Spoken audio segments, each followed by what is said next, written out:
आपल्याला तर माहिती आहे मी कुकिंगचा जॉब करते, तर मी ह्या घरी आली आहे. इथे मी बनवला आहे मस्त असा एवोकाडो टोस्ट. ह्याला मी फ्रायपॅनमध्ये दोन्ही साईडला शेकून घेत आहे, म्हणून मी एवोकाडो टोस्ट म्हणत आहे. ह्याला मी छान असं ब्राऊन करून घेणार आहे. मल्टीग्रेन ब्रेड आहे ब्राऊनवाले. ह्याला मी दोन्ही साईडला घी लावून ब्राऊन असे शेकून घेत आहे. ह्याचा फुल व्हिडिओ माझ्या यूट्यूब चॅनलला अपलोड केला आहे.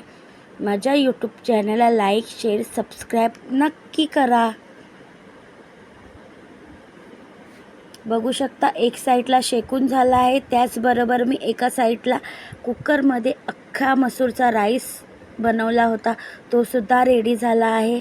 छान असा सुटसुटीत मस्त बघू शकता. त्याच्यावरती आता आपण कोथिंबीर ॲड करूया आणि राईस मी दुसऱ्या भांड्यात काढून घेत आहे.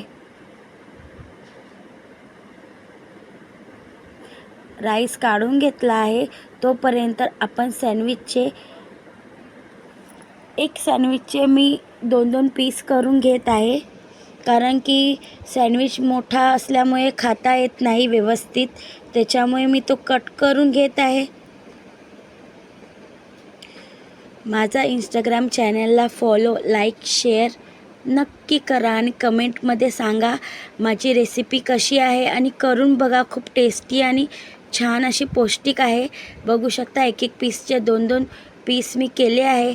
आज या घरी मी बनवलं होतं एवोकाडो सँडविच, टोस्टसुद्धा म्हणू शकता. ह्याला मी छान असं क्रिस्पी बनवलं आहे ब्राऊन. आणि अख्ख्या मसूरचा राईस. इकडचा जॉब माझा संपला. आता मी जात आहे घरी.